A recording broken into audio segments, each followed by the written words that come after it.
The silence in our house was the loudest sound I had ever known. It had been weeks since Mark's funeral.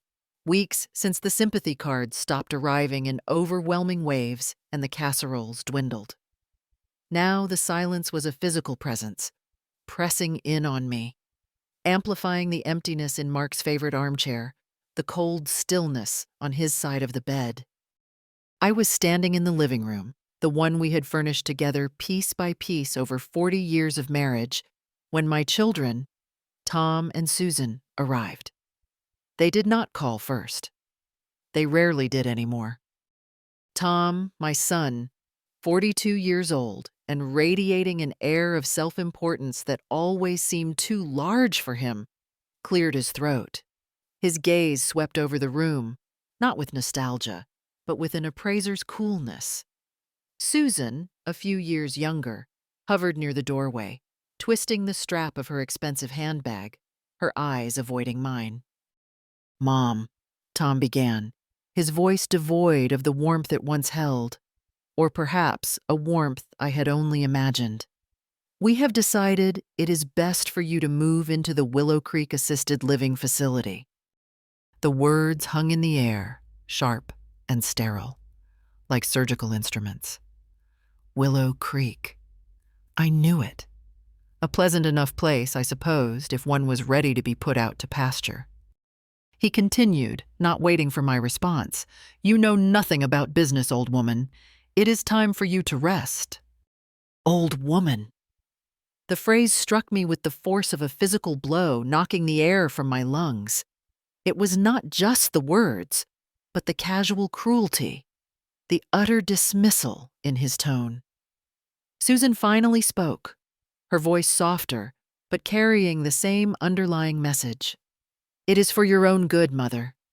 Evergreen Homes needs strong leadership, not sentimentality. Daddy would want us to be practical." My heart, already shattered by Mark's absence, fractured anew. Was this what my life had been reduced to? A burden to be managed? Sentimentality? My 40 years with their father, the foundation upon which their comfortable lives were built, dismissed as mere sentimentality. I looked from Tom's hardened face to Susan's averted one. These were the children Mark and I had raised, had poured our lives into. The silence in the room was suddenly filled with the echoes of their pronouncements, a verdict delivered. I wanted to scream, to rage, to demand they look at me, truly look at me, and see not an old woman, but their mother. But the shock was a gag, a heavy cloak smothering my voice. I simply nodded, a slow, tired movement of my head. What else was there to do? They had already decided. If you are listening to this story, thank you so much for being here. Let us know where you are joining us from in the world. And do not forget to subscribe to become part of our growing community. Mark and I had built evergreen homes from dreams whispered in the dark and savings scraped together from my teaching salary and his after-hours contracting work. He was the visionary, the builder, the tireless engine. I was the quiet partner, the one who managed the home fires, who typed his early proposals on our battered Smith Corona, who listened late into the night as he wrestled with payrolls and difficult clients. I hosted countless dinners for potential investors and city council members, my smile unwavering even when exhaustion gnawed at me. I raised Tom and Susan, attended every school play and baseball game, ensuring their lives were stable and loving so Mark could focus on building our future. My domain was the heart of the home, his the burgeoning business, but they were intertwined, two halves of a whole. Evergreen Homes was as much my legacy as it was his, a testament to our shared journey. My hidden desire, especially after Mark's health began to falter in those last few years, was simple: to live out my remaining years in this house, surrounded by our memories. Tending the rose garden Mark had planted for our 25th anniversary, perhaps finally writing those children's stories I had always talked about. My underlying fear, A cold dread that sometimes surfaced in the lonely hours of the night was being forgotten, deemed irrelevant, a relic of a bygone era. Mark had always made me feel essential. Without him, I was apparently just an old woman. Tom and Susan, I remembered Mark's increasing frustration with them in recent years. He had given them positions at Evergreen, hoping to mentor them, to pass on his values of hard work and integrity. But they seemed to view the company as an entitlement, a private bank. Tom, with his flashy suits and pronouncements about disrupting the market, had little patience for the groundwork, the meticulous attention to detail that had been Mark's hallmark. Susan was more interested in the social status her connection to Evergreen provided, her office a revolving door of interior decorators and lunch plans. Mark had tried. Lord, how he had tried. "They do not understand, Carol," he would say, his voice laced with a weariness that pained me. "They do not see the soul of it." Mark's death from a sudden, massive heart attack 3 months prior had ripped the world from beneath my feet. One moment he was laughing at some silly television show, the next he was clutching his chest, his eyes wide with a surprise that mirrored my own terror. The days that followed were a blur of grief, of people, of decisions I was ill-equipped to make. Tom and Susan had stepped in, taking charge of the funeral arrangements of the company.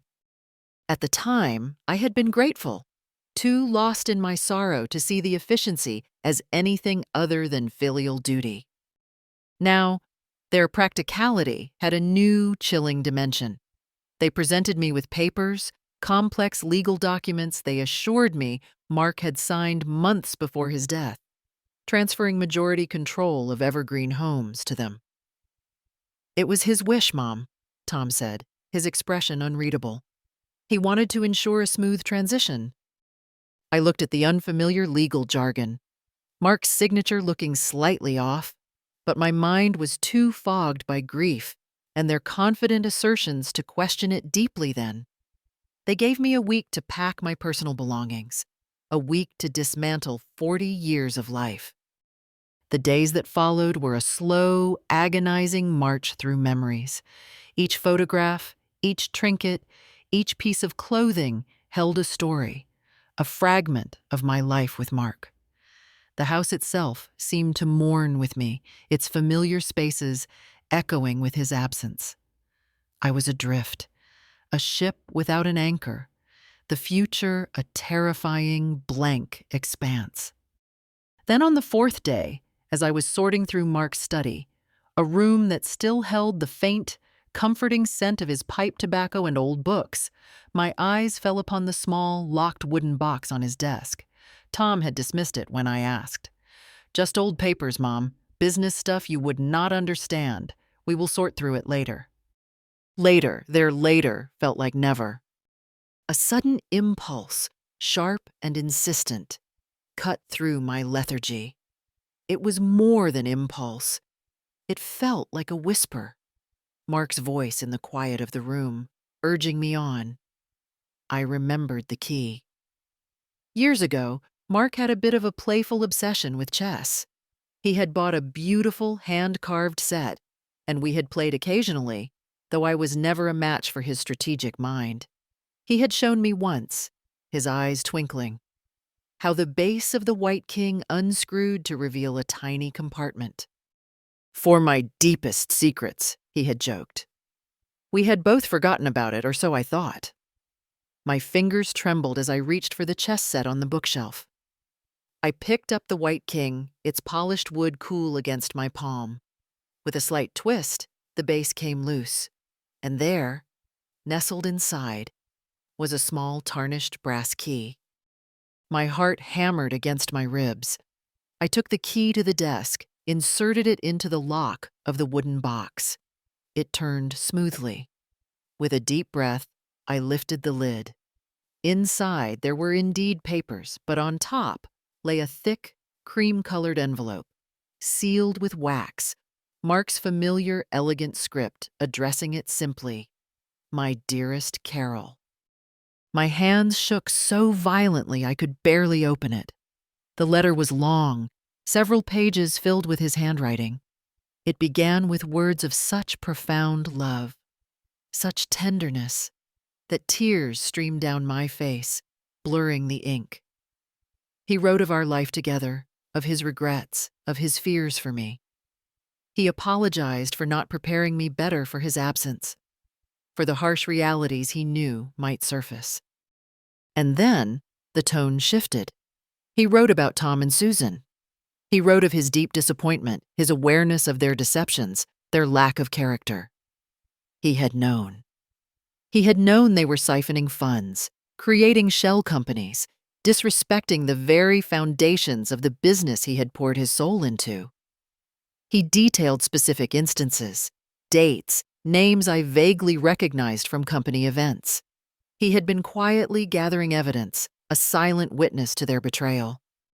Enclosed with the letter were other documents, financial statements highlighted with his notes, copies of emails he must have secretly printed, a small, unassuming ledger book whose columns were filled with damning figures. And then the crucial instruction: "My love, there is a man I trust implicitly. His name is David Miller. We were friends in college, closer than brothers. He became a lawyer, a brilliant one. He is in the city. Take these to him, all of them. He will know what to do. This is your key to justice, Carol, and to your freedom. Do not let them diminish you. You are stronger than you know." A surge of adrenaline, cold and fierce, coursed through me. Grief was still there, a heavy stone in my chest, but now it was accompanied by a new burning emotion: determination. I would not be discarded. I would not let Mark's legacy be plundered and defiled. This was not just about my eviction, my hurt feelings. This was about honor, about truth. This was Mark's last stand, and he had entrusted it to me. I clutched the letter and the heavy envelope of documents to my chest. David Miller, I whispered the name into the silent room. I had not heard that name in years, decades even, but Mark trusted him. Now I had to as well. My children thought they had silenced me, dismissed me as a relic. They had no idea their father had left me the loudest voice of all. What would you do if you were in my shoes, armed with such a devastating secret? The small, temporary apartment I moved into felt like a sterile waiting room, a stark contrast to the warmth and history of my home. Each morning, I woke to unfamiliar sounds, the impersonal hum of a building filled with strangers. The loneliness was a constant companion. Yet, paradoxically, so was a burgeoning sense of purpose. Mark's letter was a lifeline, a map. My first step was to find David Miller. The internet, a tool I had used mostly for recipes and keeping up with distant relatives, became my investigative partner. A few searches revealed him. Mr. David Miller, senior partner, now semi-retired, at a respected law firm in the city, about an hour's drive away. His biography mentioned a focus on corporate law, a string of successful, complex cases. He looked distinguished in his photograph, with kind eyes but a firm set to his jaw. Intimidation pricked at me. What would this important man think of me, a grieving widow with a wild story about her own children? I reread Mark's letter, his words bolstering my courage. He will know what to do, my love. Summoning all my nerve, I dialed the number for his firm. A crisp, professional voice answered. "Miller, Hayes, and Beaumont. How may I direct your call?" "I would like to speak to Mr. David Miller, please," I said, trying to keep my voice steady. "May I ask who is calling and the nature of your business?" the secretary inquired, her tone polite, but clearly a gatekeeper. "My name is Carol Shaw. I am the widow of Mark Shaw. Mr. Miller was an old friend of my husband. It is a deeply personal matter concerning his estate and evergreen homes." I hoped the mention of Mark's name and the company would be enough. There was a pause. "One moment, please, Mrs. Shaw." After a few minutes that stretched into an eternity, she returned. "Mr. Miller can see you tomorrow at 2 o'clock. Will that be suitable?" Relief washed over me. "Yes, that will be perfect. Thank you." The next day, I dressed carefully, choosing a simple navy blue dress, one Mark had always liked. I clutched the heavy manila envelope containing Mark's letter and the documents as if it were a precious, fragile thing. David Miller's office was in an older, elegant building downtown. The firm itself was impressive: polished wood, hushed tones, an air of quiet power. I felt small and out of place. David Miller rose from behind a large mahogany desk when his secretary showed me in. He was taller than I expected, his silver hair neatly combed. His handshake was firm, his eyes, as in the photo, kind but also sharp, assessing. "Mrs. Shaw," he said, his voice a calm baritone. "Please, sit down.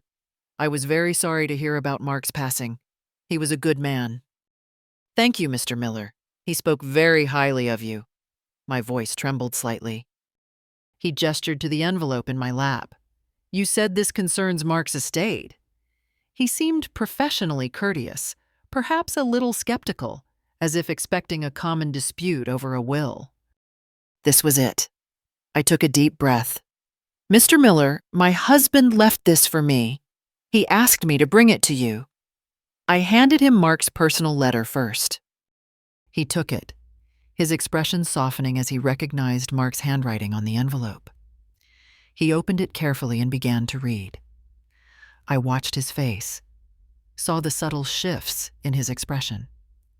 First, a gentle sadness as he read Mark's words of affection and remembrance for their old friendship.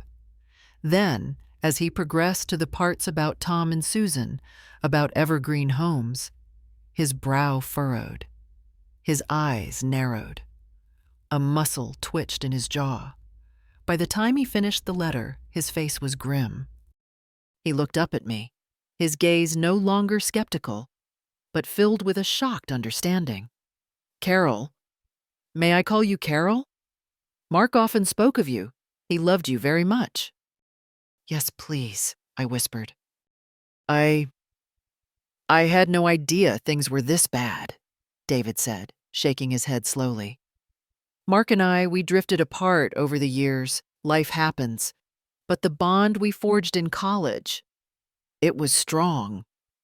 He seemed to look past me for a moment, perhaps seeing a younger version of himself in Mark, full of dreams and idealism. "He mentions documents?" I nodded, my throat tight, and handed him the larger envelope. He spent the next hour silently, meticulously, going through the papers.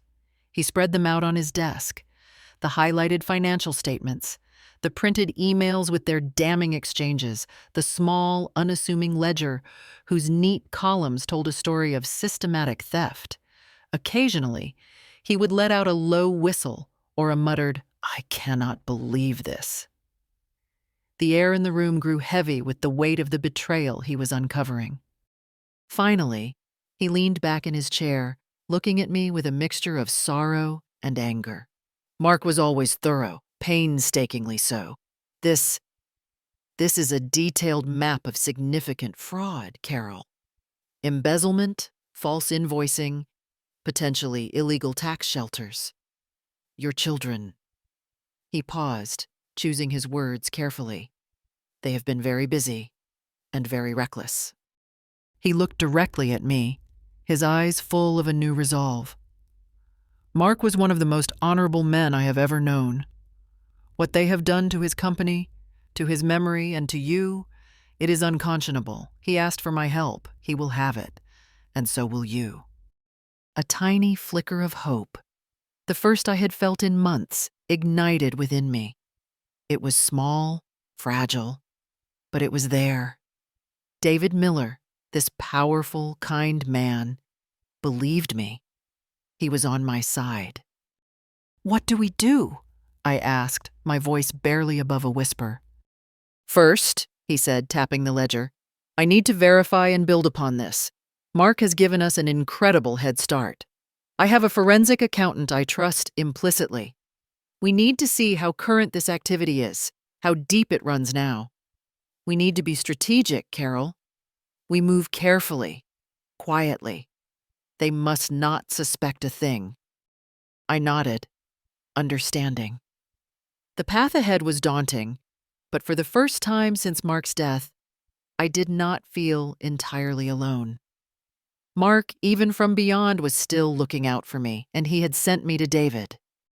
David called me a week later. "Carol, can you come in? The preliminary report from the accountant is ready." His tone was serious. I returned to his office, my anxiety a tight knot in my stomach. The forensic accountant, a no-nonsense woman named Maria Sanchez, was there with David. She had charts and spreadsheets that made my head spin, but David and Maria explained it patiently. Mark's suspicions were not only confirmed, but shown to be just the tip of the iceberg.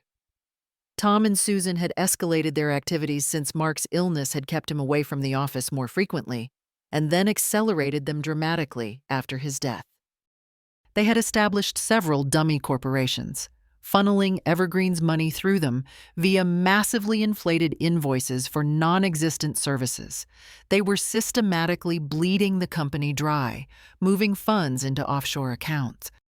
There were also plans, evidenced by email chains Maria had managed to recover from backed-up server data Mark had hinted at, to sell off Evergreen's most valuable land holdings to associate developers at well below market value, clearly in exchange for substantial kickbacks. The scale of it was breathtaking, millions of dollars.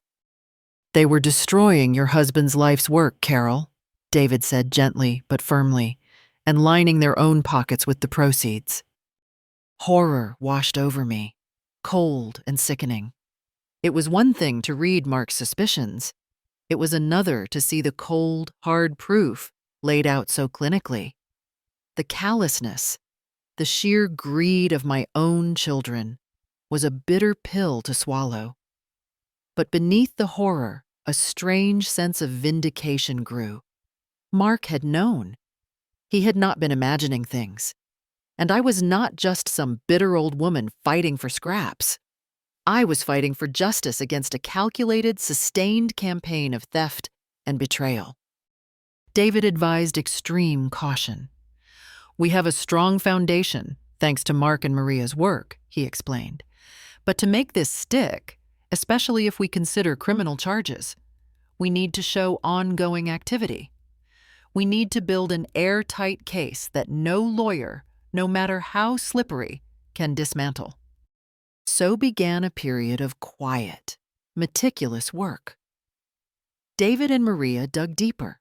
I, on David's advice, tried to maintain an appearance of normalcy, or at least the normalcy of a grieving widow, slowly adjusting to a new, diminished life. I accepted the small monthly stipend Tom and Susan arranged to be sent to me from Evergreen Homes. It felt like blood money.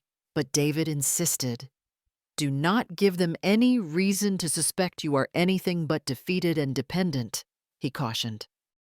Meanwhile, Tom and Susan, drunk on their newfound power and apparent impunity, were anything but quiet.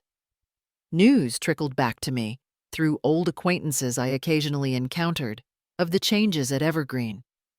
Lavish renovations to their executive offices, expensive new company cars for themselves. Long-term, loyal employees, people Mark had hired and mentored, were being let go, replaced by Tom's cronies or Susan's latest favored acquaintances. They were dismantling Mark's legacy brick by brick, all while projecting an image of dynamic new leadership. Their arrogance was astonishing. Sometimes, in the quiet of my small apartment, the weight of it all would press down on me.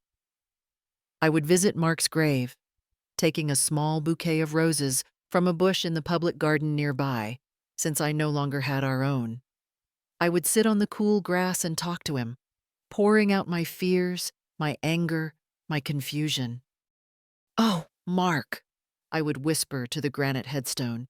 Did you have any idea how far they would go? How did we raise children who could be so heartless? I would recall snippets of conversations we had had, his sighs of frustration after a particularly trying day dealing with Tom's latest brilliant idea, or Susan's casual disregard for company resources. Things that had seemed like typical parental concerns at the time now took on a sinister new meaning in light of what I knew.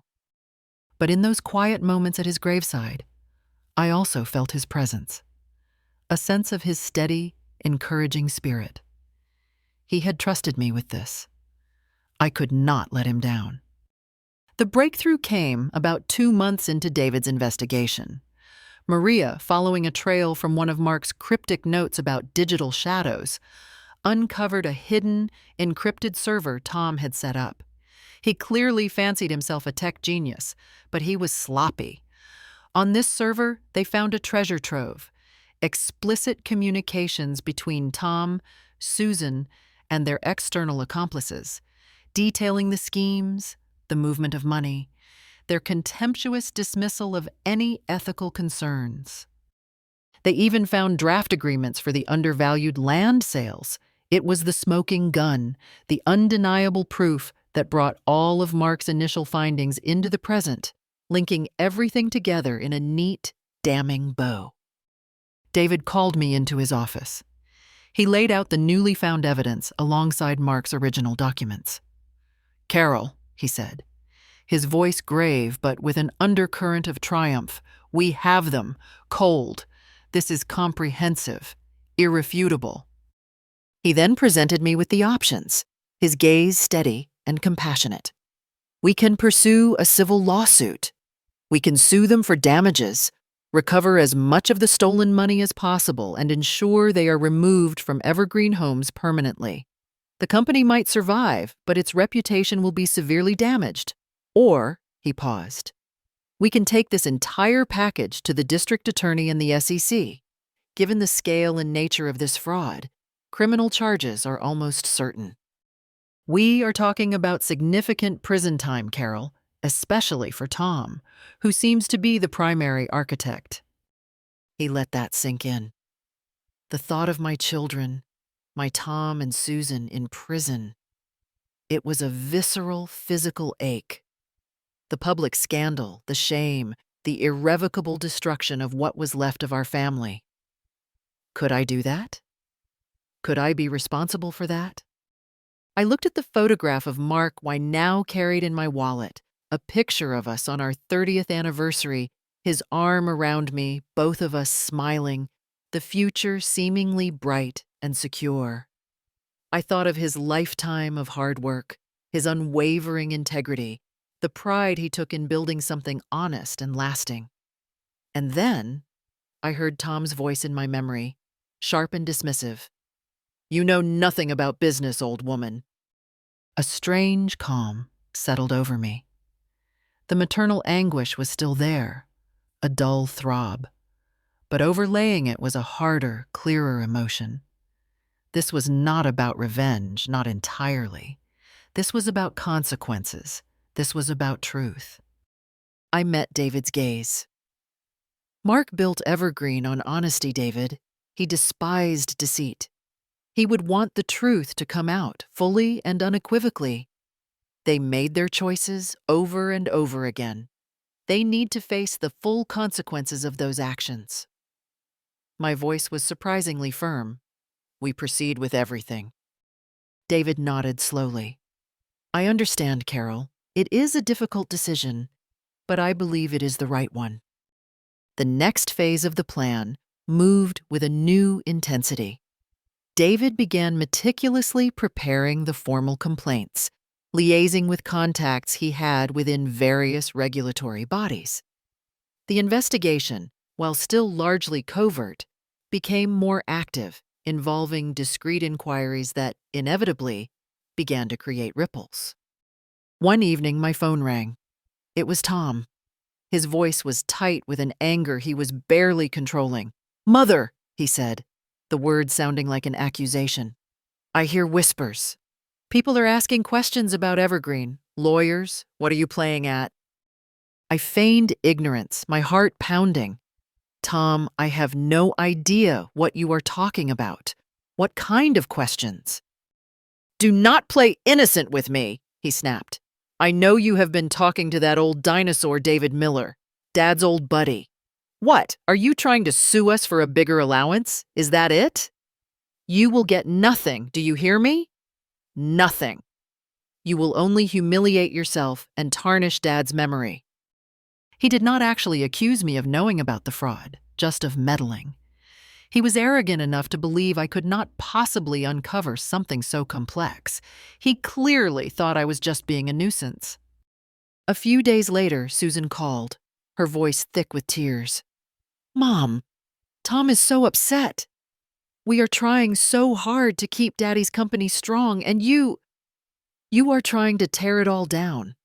Why would you do this to us? After all we have done for you, giving you that nice apartment, the stipend. Her manipulative words, once perhaps capable of stirring guilt in me, now sounded hollow, rehearsed. They were rattled. They were trying to scare me off, to appeal to my maternal instincts. For a moment, after Tom's call, I had wavered. The reality of what was coming, the arrests, the trials, the public disgrace, hit me with full force. Was I strong enough to see this through? The image of my children, their faces pale and frightened in a courtroom, haunted my sleepless nights. I reread Mark's letter countless times, his words a balm and a spur. They made their choices, Carol. You must make yours. He had foreseen their greed, their ruthlessness. He had also foreseen my pain, but he had trusted my strength. I called David, my voice trembling as I recounted Tom's threatening call and Susan's tearful plea. Instead of alarm, David sounded almost pleased. He is rattled, Carol. Good. That means he knows he is vulnerable, even if he does not know how much we have. They are overplaying their hand, trying to intimidate you. It is a sign of desperation, not strength. He paused, then his voice firmed. Our case is solid. We are almost ready. Are you still with me? I took a deep breath. I looked at the small, framed photo of Mark on my nightstand, his eyes seeming to hold a hint of that old familiar twinkle. Then I remembered Tom's sneering dismissal, old woman. Yes, David, I said, and my voice was steady again, clear and resolute. I am still with you. They are scared, and they should be. It is time. Let us finish what Mark started. A quiet determination settled in my heart. They thought I was just a relic of the past, a shadow to be swept aside. They were about to find out that shadows can hold the most unexpected power, especially when guided by the light of truth. The storm was about to break. David finalized the extensive legal filings and the comprehensive report detailing Tom and Susan's fraudulent activities. He arranged for a special meeting of the Evergreen Homes Board of Directors. There were still a couple of independent members Mark had appointed years ago, respected figures in the community, though Tom and Susan had effectively marginalized them, rarely consulting them on significant decisions. David also, with my full consent, formally alerted the Securities and Exchange Commission and the Internal Revenue Service, providing them with duplicate copies of the entire evidence package. The wheels of justice, slow but inexorable, began to turn. The day of the board meeting arrived, gray and overcast, mirroring the anxiety churning within me. David picked me up. I was dressed in a simple but dignified charcoal gray suit I had bought for the occasion. I felt a strange mixture of dread and steely resolve. This was it. The culmination of months of secret work, of Mark's foresight, of my own quiet battle. We walked into the Evergreen Homes boardroom. It was opulently redecorated, a far cry from the more modest but comfortable room Mark had preferred. Tom and Susan were already there, seated at the head of the long, polished table. Tom looked impatient, tapping a gold pen against a leather-bound notepad. Susan was fussing with her hair, shooting me a look that was a cocktail of resentment and pity. The two independent board members, Mr. Harrison and Ms. Albright, older and more reserved, nodded politely to me. They looked curious, perhaps a little wary, clearly unsure why this emergency meeting had been called by an outside attorney representing the founder's widow. David began calmly, his voice filling the room with quiet authority. He introduced himself, explained his long-standing friendship with Mark, and his current representation of me, Carol Shaw, Mark's widow and significant shareholder. Then, he began to lay out the case. Systematically, meticulously, he walked them through it. Mark's initial suspicions and the evidence he had painstakingly collected. He presented Maria Sanchez's forensic accounting reports, the complex web of dummy corporations, the inflated invoices, the siphoned funds. He showed them copies of the emails from the hidden server, Tom and Susan's own words damning them. He projected spreadsheets onto the large screen, tracing the flow of millions of dollars out of Evergreen and into offshore accounts linked directly to my children. Tom initially blustered, "This is outrageous! Slander! My mother is clearly confused, manipulated by this ambulance chaser dredging up old history." He glared at me. "Mother, how could you?" Susan burst into dramatic tears. "We loved Daddy. We would never do anything to hurt his company. This is all a terrible misunderstanding." Mr. Harrison and Ms. Albright listened in stunned silence, their faces growing grimmer with each revelation. The sheer volume of evidence, the meticulous detail, was overwhelming. Then, David played his trump card. "Mark," he said, his voice softening for a moment, "was a man of many talents. He was also, in his later months, increasingly wary. He took to carrying a small, discreet digital voice recorder. He pressed a button on a small device connected to the room's speakers.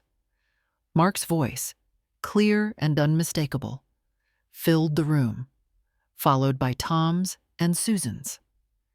It was a recording of them in Mark's study, shortly after he had been confined to bed rest following a minor health scare, months before his fatal heart attack. They thought he was asleep. "I just need to move another $200K through the Dayton shell before year-end," Tom was saying, his voice low and conspiratorial. "Then we can look at dissolving it." "And what about the Willow Creek property development?" Susan asked. "Are we sure the environmental report can be adjusted?" "Leave that to me," Tom replied. "Old Henderson owes me a favor. It will look perfectly legitimate. Dad will never know. He barely looks at the detailed financials anymore." The recording ended. A chilling silence descended upon the boardroom. Tom's face was ashen. Susan stared at the table, her tears forgotten. The casual cruelty, the blatant discussion of their deceit in their father's own home, was sickeningly potent. Mr. Harrison finally broke the silence, his voice trembling with suppressed fury. "Thomas, Susan, is this true?" Tom opened his mouth, then closed it. There was nothing left to say. The evidence was irrefutable. David spoke again, his tone devoid of triumph, just quiet finality. "Formal complaints, supported by this complete evidence package, have been filed with the SEC and the IRS this morning. Criminal charges are highly probable." All eyes turned to me. I had been silent throughout David's presentation, a quiet observer. Now I straightened my shoulders and met my children's shocked, finally fearful, gazes. My voice, when I spoke, was clear and steady, carrying across the opulent room without effort. "My husband, your father, built Evergreen homes on integrity, on honesty, and on incredibly hard work. You took his love, his trust, his legacy, and you twisted it into a tool for your greed. You dismissed me, your mother, as an irrelevant old woman who knew nothing. But Mark saw, Mark knew, and before he died, he made absolutely certain that I would too. I paused, letting my words sink in. This is his justice, and it is mine. Checkmate. The immediate aftermath was swift. Mr. Harrison and Ms. Albright, visibly shaken but resolute, voted to suspend Tom and Susan from all duties at Evergreen Homes, effective immediately.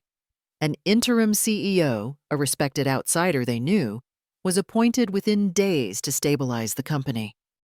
News of the investigation and the reasons behind it broke in the local business journals, then the city papers. Founding family in multi-million-dollar fraud scandal at Evergreen Homes. The headlines were brutal.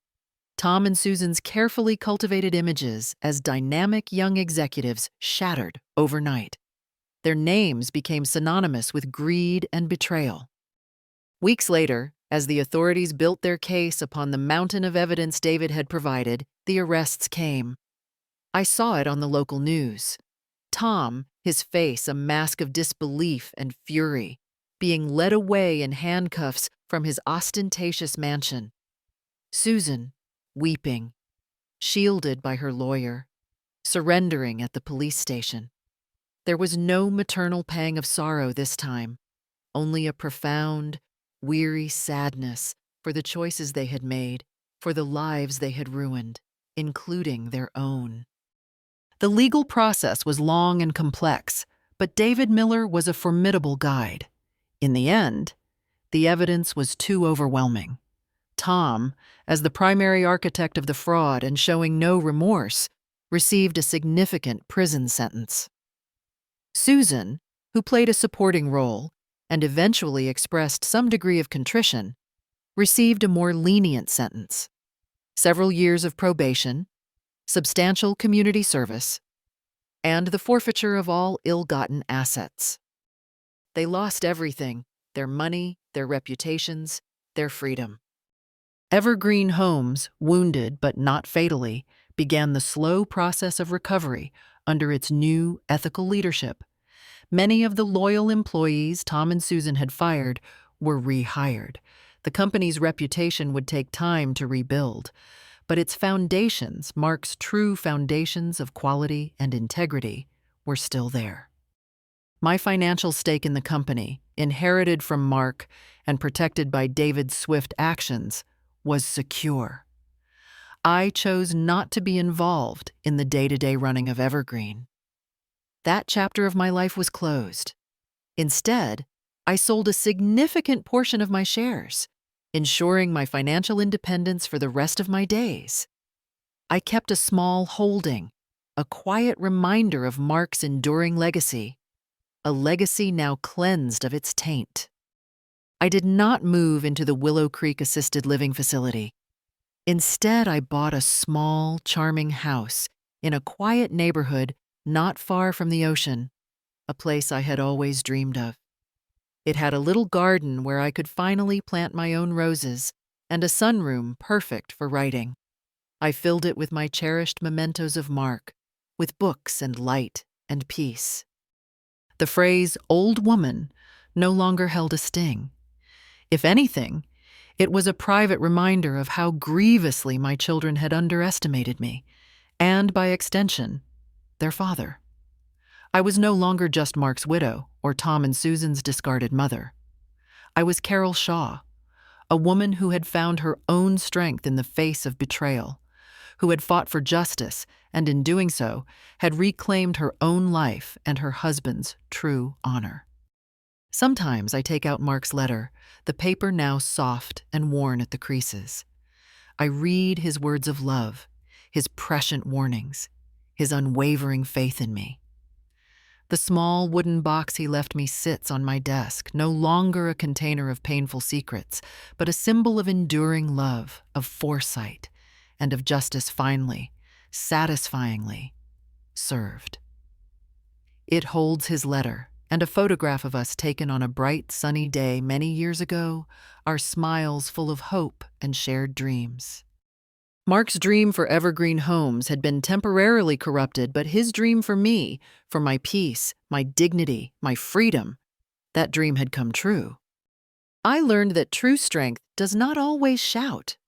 Sometimes it whispers, biding its time, gathering its resolve in the quiet spaces. I learned that integrity, like a well-built house, can withstand storms, and that even the deepest betrayals cannot extinguish the light of truth if one is brave enough to seek it. My life now is quiet, but it is my own, lived on my own terms, a testament to the man who believed in me, even when I doubted myself. Thank you so much for joining me on this journey today. If Carol's story resonated with you, please consider subscribing to our channel, liking this video, and leaving a comment below sharing your thoughts. We love hearing from you. We have many more stories like this one for you to discover. Until next time, take care, and we hope to see you again soon.